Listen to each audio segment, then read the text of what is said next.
Alright, we gotta have a discussion about the San Jose Sharks. This might be the worst team in NHL history. Not only have y'all lost the first 10 games of the season, but you've only scored 10 goals, so you're averaging literally 1 goal per game. On top of that, you just lost 10-1 to the Vancouver Canucks. 2 days later.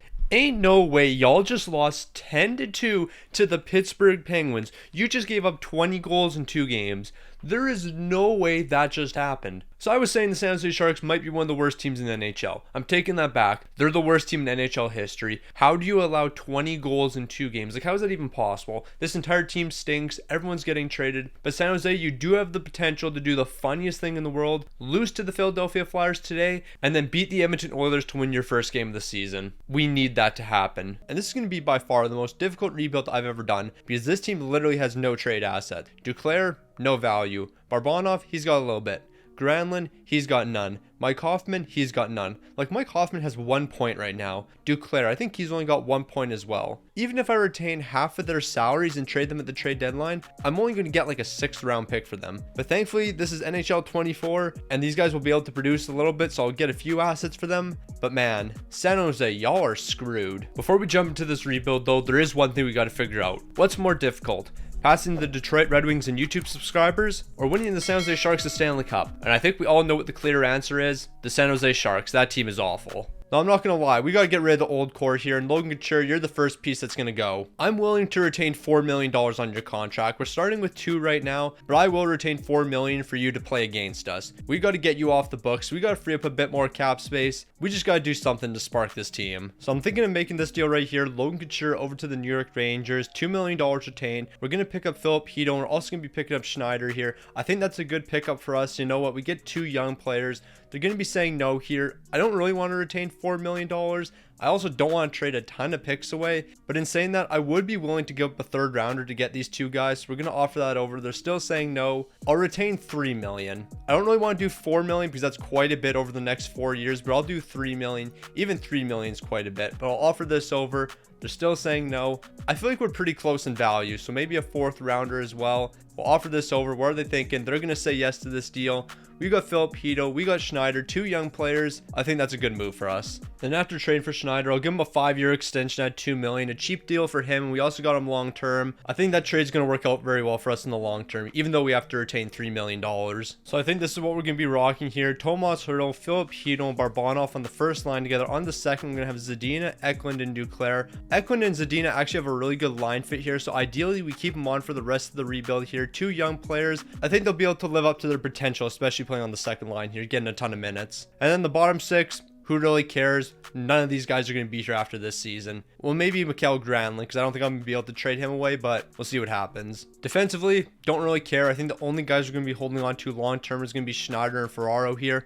The rest of these guys, they'll be gone within 1 or 2 seasons. And the goaltending, we'll address that when we need to, which technically is right now, but you know what? We'll work with this while we can. So we'll simulate up to the trade deadline here, ideally lose every single game, and that shouldn't really be that difficult with this San Jose team. Then we'll ditch a ton of players, and then we'll really start the rebuild, because we're probably going to be trading away 3-4 guys at the trade deadline. This team's going to have 60 overalls in the 4th line once we're done here. So this is what we're doing. It's going to be Duclair and Ruda sent over to the Boston Bruins for Patra, Nick Foligno, and Zaitsev. We're taking both these guys on just so we can make the contracts work. I'm going to offer this over. They're saying no. I'll throw a couple picks in because Patra would be amazing for us. High top 6 potential. He'll definitely develop into something.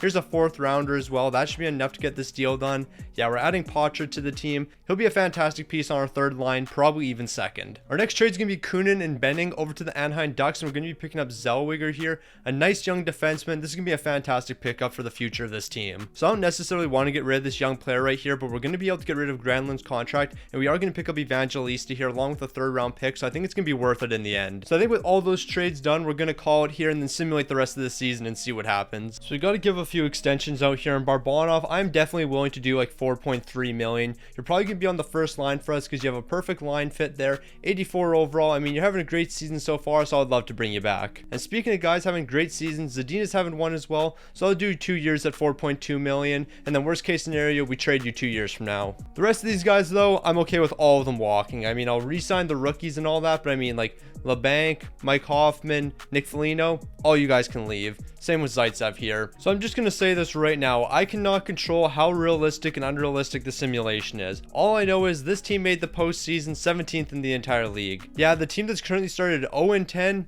making the postseason 17th in the entire league, 38, 31, and 13. Makes sense. So it's not much of a surprise that Tomas Hertl is going to be leading the way, but Filipino, a fantastic season from him. He's picking up 65 points. Zadina, 56 from him. Eklund's picking up 55. Barbonov, 52. We're building a nice young core here, and I like what we're doing. Meanwhile, in between the pipes, Kakko Kakinen wasn't completely horrible. I mean, 25 wins here, 3 shots, and 915 to 299. Not good numbers by any means, but I mean, hey, you got us into the postseason somehow, so I guess I'll take it. So here's my prediction for the postseason. We're going to somehow upset the Edmonton Oilers, only to face the Vancouver Canucks in the second round and get blown out in a 4-game sweep where Vancouver averages 7 goals a game. I think that's the most fitting outcome for season number 1. So let's go ahead, simulate through the first 4 games of this series, complete a quick sweep here, and then move on to getting demolished in the second round to the Vancouver Canucks. So it doesn't look like that's going to happen. We're down 3-1 in this series. We'll probably lose in game 5 here. Okay, let's lose in game 6. Let's just get it over with real quick. The more games we win, the worse draft pick we get. We're losing in 6 games here. Let's be honest, there's no reason that this San Jose team should have made the postseason. Like, what's going on? So Vancouver probably would have smoked us in the second round because this team's going to make it all the way to the Stanley Cup final, and they're taking the New Jersey Devils down in a 6-game series. Quinn Hughes taking on Luke and Jack. Boy, wouldn't that be a storyline. And although we only played 1 series, Tomas Hertl is still putting up some pretty solid numbers as he's picking up 10 points in 6 games. Now, I will say it really sucks that we were somewhat good this season and made the playoffs, because that means our pick's not going to have a ton of value. Montreal is going to jump from 3 to 1. Chicago's dropping from 1 to 2. But yeah, our pick nor Pittsburgh's is going to be a lottery pick, so I mean, hey, we'll work with what we have here. So I think if we want to win ourselves the Stanley Cup in the next 5 seasons, we got to make some big trades. And I'm going to package up the 19th, 28th, along with one of our prospects over to the Chicago Blackhawks, and we're going to be picking up the 6th overall pick. You're going to be saying no to this deal, but you know what? I'll throw in a couple more draft picks. You know what? I don't want to do another draft pick, so let's throw Quentin Musty into this deal too, because you know what? We're going to be drafting a forward here, and he's going to be like a 77 overall, medium elite potential. I think that deal's worth it. Okay, they're still saying no. I don't want to package up more picks, but if I have to, I will. What do we have here? Do we have any good young defensemen? Like, I don't want to be giving up Zellweger. Mario Ferraro, I don't really want to trade you either. Maybe this guy, I don't know. We'll throw him into the deal. What are they thinking here? They're still saying no. I'll throw in one more draft pick here. We'll do the 3rd rounder from Nashville we acquired. This is the most I'm going to be offering for the 6th overall pick. They're saying no, so we're walking away. So the guy that I really wanted to draft 6th overall is still on the board. So I mean, we can trade some of our picks for him. I'll give up the 2 first rounders like usual, and then I'll give up this young prospect. Is that going to be enough for the Vegas Golden Knights? Probably not, because our 2 picks don't really fit their trade block, but oh, okay, we're getting the guy I wanted. And who's that player, you might ask? Well, we're bringing a Ginla onto the team. Medium elite potential, 70 overall. He'll be able to crack the roster over the next 2 seasons. A nice young center, 2-way center. That's exactly what we need. This is a big pickup for us. So there's no one I'd really want to draft here in the 2nd round because a lot of the prospects aren't that great. So I'll send our 51st overall pick over to the Minnesota Wild, and we'll pick up a future 2nd and a future 4th. So here's the deal we're making since the draft isn't that great. The 63rd overall pick and the 156th, along with a future 3rd, 4th, and a prospect over to the Arizona Coyotes. And in this deal, we're going to be bringing in Marcelli and JJ Moser, 2 great young players. That's going to be fantastic for us, and we're getting a massive upgrade here. Oh, also, I want to mention, I have no clue who this guy is, but you can't tell me he doesn't sort of look like Jordan Binnington. Like, those facial features he has actually looks like Binner. Also, since the draft sucks so much, I'm going to be trading a 6th and 7th round over to the Winnipeg Jets for a 3rd. And then we'll finish the draft up here by saying the 223rd over to the Vancouver Canucks for a future 7th and a backup potential goaltender. Basically, I just don't want to be wasting our 7th round pick right now. So for a guy who wants to build through the draft here, having only 1 selection probably isn't ideal. But we were trading our picks for actual good NHL players, so I think we're better off. So of course, we got to give JJ Moser an extension here, and I'm hoping he's going to agree to a 4-year deal at $3.9 million. I will go over $4 million, but I'd prefer to keep it under. And then with the rest of these players here, we're probably just going to be letting them walk because I don't need to bring back a 36-year-old Nick Foligno and a 34-year-old Mike Hoffman. So unfortunately, JJ Moser wasn't feeling $3.9 million, so we'll do a 4x4. And we got some good news. He's perfectly fine with a 4x4, so that's a W move for us right there. So now let's give out some extensions for some guys that are on expiring deals. In Zutterland, I'll do 3 years at 2.7 for a depth piece. You've been performing fantastic for us, so why not bring you back? And Evangelista, you know what? You're a pretty good young player here. I'll do 2.1 million for the next 5 seasons. Even if you cap out an 80 overall, I think that's worth it for 2.1 million. So I think we got to make a decision on our goaltender for the future. And I think I'm going to go with Samsonov here. 5 years at 5.3 million. Not too expensive for a goaltender, but I'm pretty sure he'll be able to hold it down the postseason for us. An 86 overall. We got to pay him a bit more than what he's asking for, but we got to make sure that we bring him onto the team. So I qualified 2 RFAs, but they didn't accept their qualifying offer. So Peterson, I'll give you 2 years at 1 million. I think you're holding out for 100k, which is kind of wild. And we'll also sign this other RFA, and he's holding out for 100k as well. Not gonna lie, you're kind of bugging for that. So the San Jose Sharks are definitely headed in the right direction now. We got Tomas Hertl, Maselli, and Barabanov on the first line, and this is actually a pretty solid first line with these guys getting a +2 overall boost. The second line's also pretty solid. I mean, we got a great line fit here, and they're also gonna be getting a +2 overall boost. The bottom 6 we're working on, but Hito, Pachar, and Evangelista, I would say that's a pretty good third line. And the fourth line, I mean, hey, it could be worse. Defensively, we're getting boosts across the board, and JJ Moser and Schneider are going to be our top 2 guys here. And the other 2 lines, you know what? I can work with this. Meanwhile, in between the pipes, we have our starter for the future, and that's going to be Samsonov, and we also have Mackenzie Blackwood backing him up. So I'm not too sure how this team's going to do this season. We're definitely not going to be at the top of the league, but I don't think we'll be at the bottom, so we'll sim to the trade deadline and make moves accordingly. So you know what? I thought the San Jose Sharks were heading in the right direction here. You know what? I thought I was making some fantastic moves. Apparently I haven't been. Nope, we're actually one of the worst teams in the entire league. 22, 35, and 7. We stink. Second last in the entire league. I mean, ideally we get the first overall pick and I can live with that. But 2.77 goals a game and 3.67 allowed? Yeah, that ain't it. To be fair though, we also don't have a defense, so that might be impacting the team. Scoring wise, we haven't been completely awful. I mean, the top 6 is holding it down. The bottom 6 could use some work, but really I think the main thing holding us back is our terrible defense. Because I'm sorry, you cannot convince me that this is a defense that's going to win you a Stanley Cup. It's just not. But to be fair, we also did no work to our defense over the offseason, so give it one more season and see what we look like. We have to give this defense a bit more time to develop. I mean, Mario Ferraro, he is what he is. 82 overall defenseman, but I mean, yeah, we have a lot of pieces here that are like 70 overalls. They're not the future of this team. It also doesn't help that Samsonov can't stop a beach ball. Like, I mean, an 892 and a 369, like, bro, you can't possibly be this bad. So I don't know what team in their right mind would agree to this, but Marc-Edouard Vlasic, 37-year-old Marc-Edouard Vlasic. We're going to do Trade Finder for him, and we got a couple options here, but you know what? We're going to go with this right here. Taron Janot and a 5th round pick for Vlasic. And while we're at it, we might as well get rid of Sturm because I'm not even playing him right now, or I don't think he's playing. So I'm going to send him to the Colorado Avalanche for a 3rd and 5th round pick. Why not acquire a few more picks and free up cap space? So the Winnipeg Jets are currently selling, and I feel like Pionk would be a nice addition to our defense. I mean, he's an 85 overall. He could be the offensive front runner for us. So we're going to be trading 2 3rd rounders for him. They're going to say no to that, but you know what? We have a ton of draft picks because we've been acquiring a million. So there we go. Those 2 3rd rounders and then a 5th for 2026. And I think that should be enough to get this deal done. It is. And we just got our star defenseman. Oh, I shouldn't say star defenseman. One of our lockdown defensemen. Actually, I shouldn't say lockdown either because he's an offensive defenseman. But you know what I mean. Okay, y'all need to hear me out here. This is the 2026 1st round pick. So not the one for the upcoming draft. I believe that our team is going to completely turn it around next season. And this will be a lottery pick. So I'm going to offer this for Morgan Rielly. We're actually going to get this deal done. I did not think that would be possible. So I'll throw in Vancouver's 7th round pick, and we just got Morgan Rielly. Okay, that's massive. And on top of bringing in Morgan Rielly, we're also going to be extending Pionk, and I'll do 4 years at 4.75. Taron Janot, I'm also going to be taking a bit of a risk with you. 2 years at $1 million. I mean, it's not that much of a risk. It only is $1 million. But then again, you have declined a little bit, so it is a bit of a risk. So of course, the San Jose Sharks, they're going to be incredibly mid. And when I say mid, I mean worst team in the entire league by far here. 28, 47, and 7.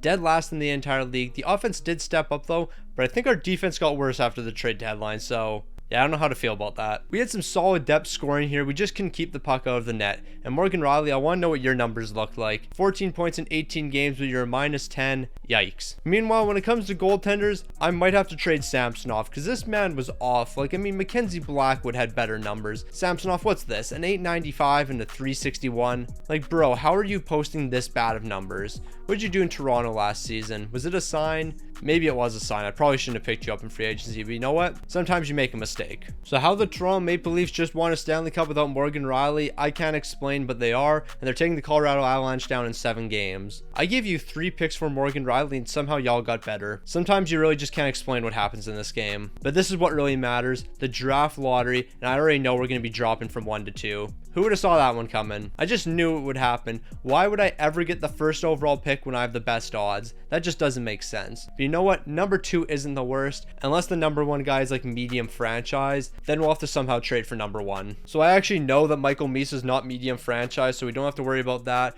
We're going to be taking Roger McQueen here, 2nd overall. Do I want to take Roger McQueen or do I want to take this guy? Because he's a sniper, and I think we could use a sniper on that second line. We move Eklund over to left wing and then have him at center. I think we'll do that. So we're going to be taking this guy 2nd overall, UC Hacken. So Micah Meese is going number 1 overall, and we're going to be taking UC Hacken because we could use a sniper on that second line because we need somebody to score goals for our team. And UC Hacken, I think you're going to be the guy for us. So once again, the draft's incredibly mid, so we're going to be getting rid of these later round picks and a 4th and 5th off to the Buffalo Sabres for a future 3rd. On top of that, we're also sending a 5th and 7th rounder over to the Anaheim Ducks for a 3rd. And to finish it off, a 6th and 7th is off to the Boston Bruins for a future 3rd. So that's back-to-back drafts now where we haven't really brought anyone in. We did get UC Hacken though, and he's going to be elite for us. But also, there's no point wasting draft picks on like bottom 6 potential players. So there's no one we really need to extend here because I already gave out a bunch of extensions, but I did give contracts to a bunch of RFA guys because why not? But in saying that, there is 2 guys we do need to sign. One of them, of course, is going to be a Ginla. I'm going to be signing him to his rookie deal. And UC Hacken, and I'm also going to be signing you to your rookie deal because, hey, you're going to be on the team sooner than later, so I might as well give you your deal now. So Ekman's going to be incredibly reasonable here, and we're going to get him on a 4-year deal worth $8.1 million. I was thinking this man was going to ask for 10 plus, so this is a great deal. Marcelli's also going to be incredibly reasonable, so shout out to all these guys for being W mans here. I'm going to be getting him for 4.8 for the next 4 years. Playing first line minutes and only paying you $4.8 million?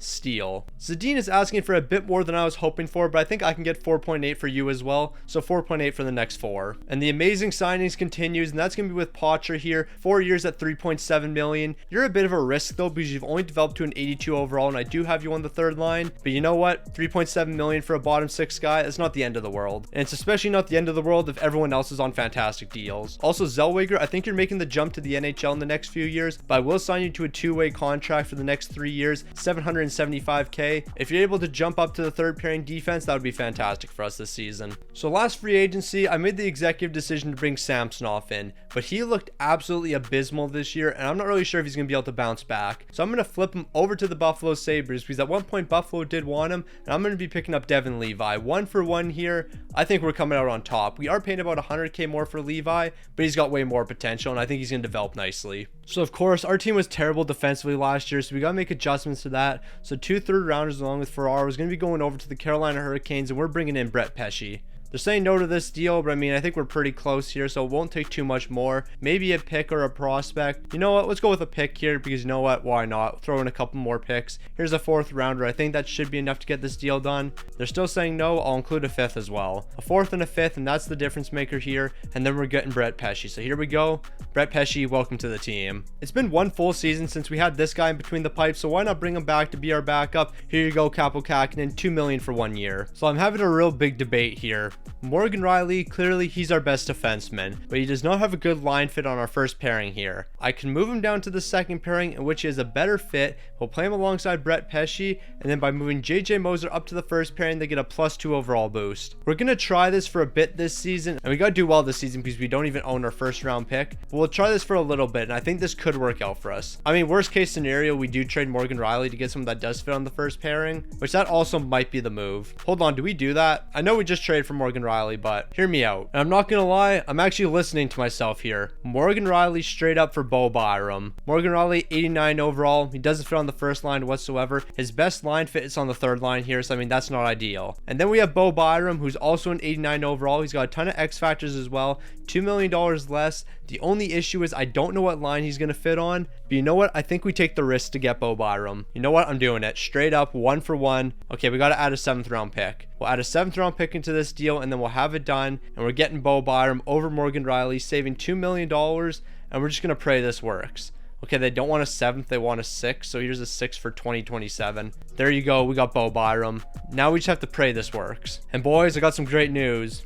It's working out perfect. He has a perfect line fit on the first line here, so we're gonna have Bo Byram and Pionk +3 overall boost.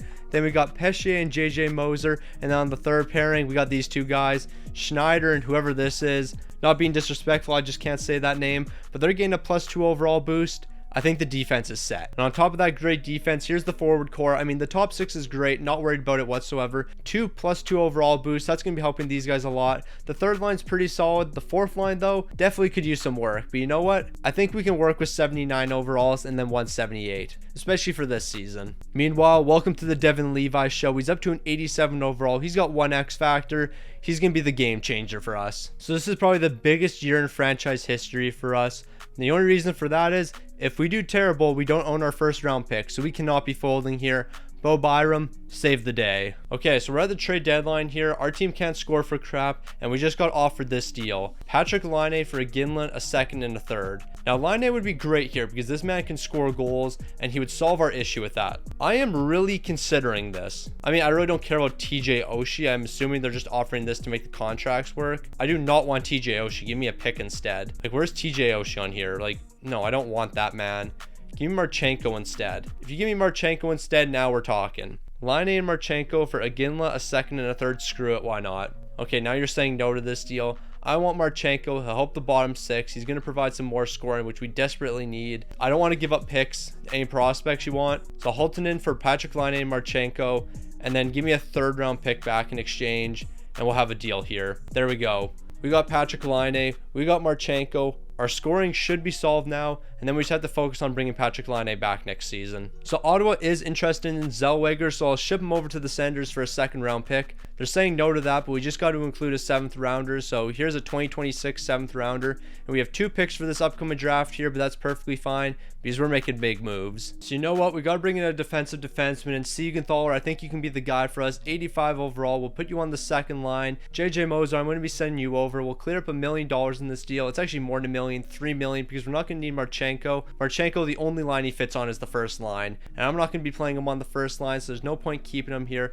We're sending this package over to the Devils, but they're going to be saying no here. What else do I need to include? I'll include a 4th rounder if that's really going to be the difference maker. We're going to have no picks for the upcoming draft, but I'm perfectly fine with that because we're getting NHL caliber players and we're getting the guys we need. So I think that's going to be all of our moves here because I really don't know what else to do. Our forward core is pretty solid. The defensive core is good too. I think we're ready to roll. As long as we can actually play a bit of defense, then we'll be fine. Okay, so right now Patrik Laine is screwing us. This man wants $11 million.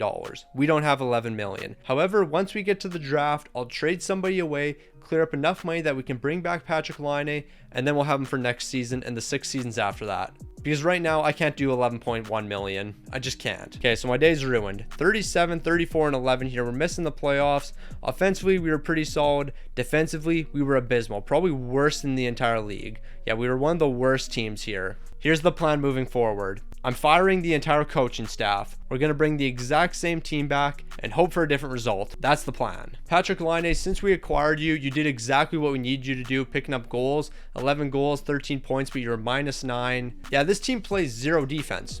That's our issue. I don't know how we fix that though. Here's Tomas Hertl, 71 points. Eklund was -30. My God. Yeah, this team just doesn't play defense. Levi, I'm not going to put any blame on you for this season. If the team's not playing defense in front of you, it's not your fault. So although the San Jose Sharks were a complete disappointment, considering where this team was when I picked them up, we're not that bad. Also, Edmonton's going to be winning the Stanley Cup here in 5 games. Yeah, San Jose, we've been struggling. Ironically, the only year we made the playoffs was year 1, and that was when the team was the worst. So you know what? I'm putting all the blame on the coach. We're bringing in a new coaching staff and they're turning this team around. So although we were in the draft lottery, our pick's going to be the 14th overall, which isn't the end of the world here. So I mean, we traded the 14th, a 2nd rounder, and a 7th rounder for Morgan Riley. And then we flipped Morgan Riley along with the 7th for Bo Byram. We got ourselves a superstar defenseman for the 14th overall pick. I can live with that any day of the week. So thankfully, with the salary cap increasing, we are going to be able to bring Patrik Laine back, and we're going to do a 6-year deal at $10.7 million. Keto, you've been great for our team. I thought you were going to be here for the long run, but you're on the 3rd line now, and I don't want to be paying a 3rd line player $4.5 million, so I'm sending you along with a 6th round pick over to the Tampa Bay Lightning for the 24th overall. And really, it probably wouldn't hurt if we picked up at least one prospect here, so I'm going to be drafting this guy, medium top 4 potential. He's a good defenseman, I guess. Yeah, we got to have some prospects in the system. So it's important for us to bring Brett Pesce back here because he is one of our best defensive defensemen, so I'll give you 6.5 for the next 3 seasons. And also, the one good thing is, entering next season, season. The Carlson money is gone, and so is the Logan Couture money. So we free up another like $6 million, and we're gonna have some money to work with. We also have a couple spare dollars here, so I'll give Jake Wallman a 1-year deal at $2.7 million. Okay, so this is the season of turning it around. Tomas Hertl, Marcelli, Barabanov. All these guys have X factors now, a +3 overall boost. Then we got Zetterlund, Laine, Eklund, a +4 overall boost. All these guys have X factors. The bottom 6 is amazing. What Zadina, Pacha, and Evangelista. And then the fourth line here, I can't complain with these guys. This should be good enough to make the postseason. Defensively, we're also looking fantastic with Bo Byram and Pionk. On the second line, I moved Schneider up so we can get this +1 overall boost alongside Siegenthaler. And then we're going to have Jake Wallman and Brett Pesce holding it down on that third pairing. And then finally, we got our goaltending. Devin Levi, you should be having a much better season. We got a better defense in front of you, and we have a new coaching system. And if these coaches cannot win, then I have no clue what's going on here. He has an 80% team fit. I have never seen anything this high. Our assistant coach, he has a pretty good team fit as well. Oh, it showed it earlier. He was like 75%. And same with our associate coach here. Well, this is actually the assistant. This is the associate coach. Doesn't matter.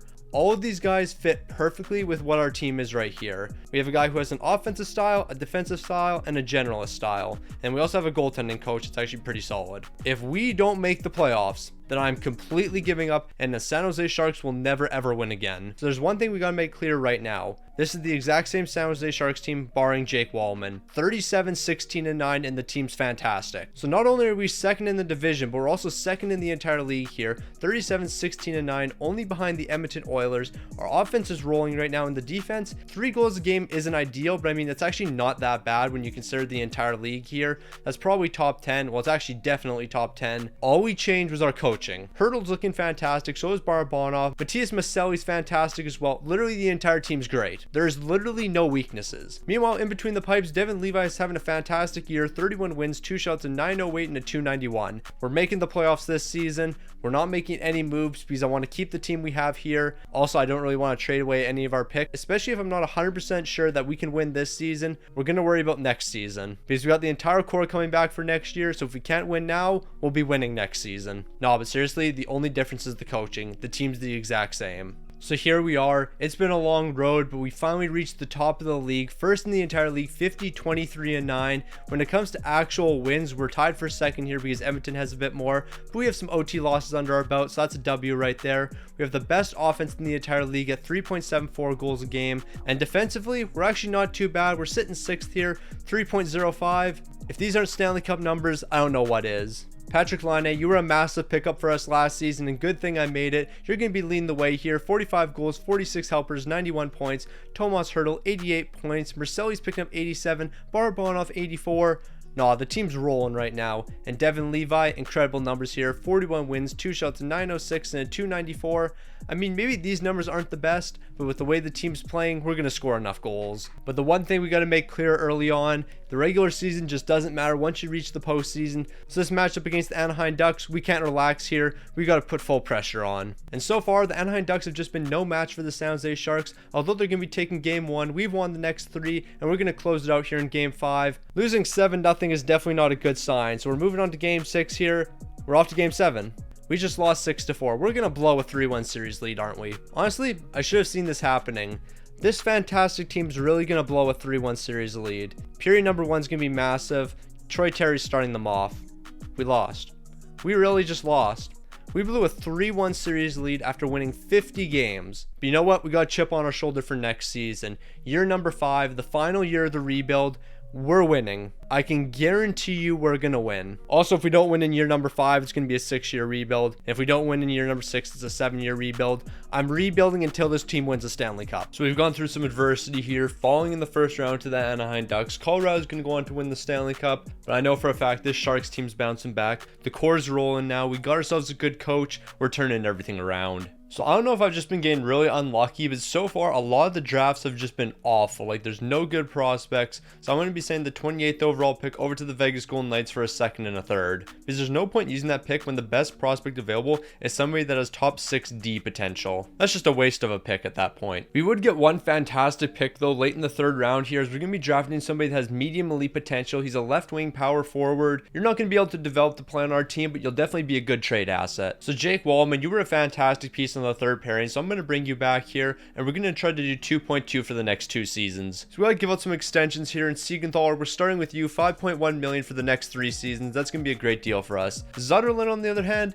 we built this man up. The reason he is who he is today is because of the San Jose Sharks. And now this man's like, oh, I only want a 1-year deal at 8.7 million. Who do you think you are? Doesn't want an extension right now? I'm not gonna lie, you keep acting like that, we might trade you. So this is what I'm cooking up here. Zetterlund, a 3rd round pick and a 7th, over to the New York Rangers. We'll get Capo Caco here, 87 overall. He's got a ton of X factors. We'll then sign him to a 3-year deal at around 7 million. We're also gonna get Rasmussen. He's gonna help on the bottom 6. This is a great deal for us. So as I said, we'll bring back Capo Caco, but we're actually getting a better deal than I thought here. 5 years at 6.8 million. And since we have a lot of spare money for this free agency, I'm going to offer Andrew Kopp a 1-year deal at 3.3 million. He fits on our bottom 6, so that's where we're going to play him. And another guy that fits on the bottom 6 here, Ryan Strome, so I'll give him a 2-year deal at 2.975 million. But since we're signing Strome, we are going to need to make one trade in order to make sure that we bring all these guys to the team. And that trade is going to involve sending Zadina over to the Dallas Stars for a 3rd and 4th round pick. Zadina just never really developed for us, and I don't really want to be paying him this amount of money to play on our bottom 6. So here we go. It's our Stanley Cup season, and boy does this team look incredible. Hurdo, Mercelli, Barabanov first line, Capo Caco, Line, Eklund on the 2nd, Rasmussen, Pacha, and Hacken on the 2nd. I move Hacken over to right wing. I know technically that's not his primary position, but bro is going to learn how to play right wing this season so he can play with Pacha, a great playmaker along with a great sniper.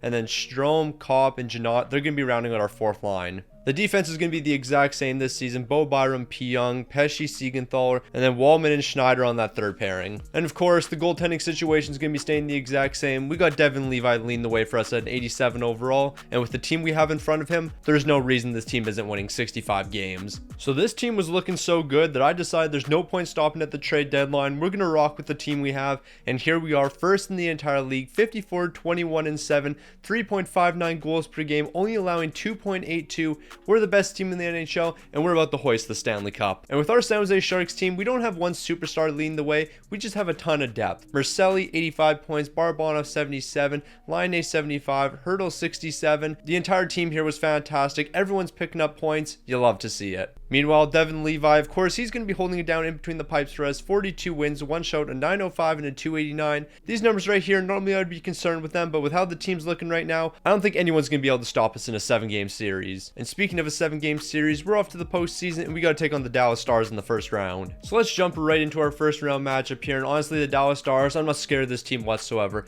The San Jose Sharks, we're just built different right now. We have ourselves a 3-0 series lead. We're losing game 4, but that's fine because we're going to take it home in game 5 here. We're going to win this one, and we're off to the 2nd round. So the Dallas Stars couldn't even compete with us, and we're moving on to the 2nd round. But the 2nd round's definitely going to be tougher because we have to take on Connor McDavid, Leon Draisaitl, and the Edmonton Oilers. So being honest, I'm not scared of the Edmonton Oilers. I'm scared of Connor McDavid and Leon Draisaitl because those are really the only 2 guys this team has. And I really shouldn't be worried because right now we have a 3-1 series lead. We're going into game 5 here. We're losing that one 6-0 though, and that's definitely not ideal. So we're moving on to game 6. We got to close it out here. Oh boy, we're gonna blow a 3-1 series lead, aren't we? So here we go, jumping into game 7 here. We really can't lose this one. We're gonna be exchanging goals in the 1st period. Each team's gonna be picking up 2 here. In the 2nd period, Edmonton's gonna be taking the lead, but you know what? San Jose's taking over in the 3rd period here, and we're winning this game. So we've reached the conference finals, and this is gonna be our toughest task yet. The Colorado Avalanche, we already know who's on their team. They've got Nathan McKinnon, Mikko Rantanen, Cale Makar. And you know who else they have? They got Morgan Riley. But they don't have Bo Byram, and I can guarantee you that's going to be the missing piece for them. So Colorado versus San Jose, the top 2 teams in the league matching up against each other, and the Colorado Avalanche, they're just no match for San Jose. We got ourselves a 3-1 lead. Let's close it out here. We're losing game 5. We can't lose game 6. I refuse to go to another game 7 here. Why does this always happen? So if we're able to make it to the Stanley Cup final here, and it looks like we will be, we're going to be taking on the Buffalo Sabres. And you know who's in between the pipes for that team? Samsonov. So it's going to be Devin Levi versus Samsonov. The 2 guys that were traded 1 for 1 for each other. It's going to be a fantastic matchup. So here we go. The biggest matchup of all time. The San Jose Sharks taking on the Buffalo Sabres. Buffalo also might have been 2nd in the entire league. I don't recall because they have the same amount of wins as the Colorado Avalanche. They both had 50 51. So we just took down the second best team in the league or the third best team. Now we're taking on the second best or the third best. All I know is in order for San Jose to win the Stanley Cup, they got to take down the second best team and the third best team, and they got to prove they're the best in the entire league. So here we go, the goaltending matchup everyone's wanted to see. Samsonov versus Devin Levi, the two guys that were traded 1-for-1 for each other. Right now it looks like Devin Levi has been the better goaltender. We got ourselves a 3-1 series lead, and we're going to close it out in game 5 here, a massive 5-1 win. I think Devin Levi was the difference maker for this team. Also, an entirely new coaching staff, because that's when we really turned it around. You know who else was a difference maker? Patrick Laine, 24 points in 24 games, but he's also picking up 16 goals. The fact that I considered not trading for you, man, that could have been a bad look. But here we are, Stanley Cup champions.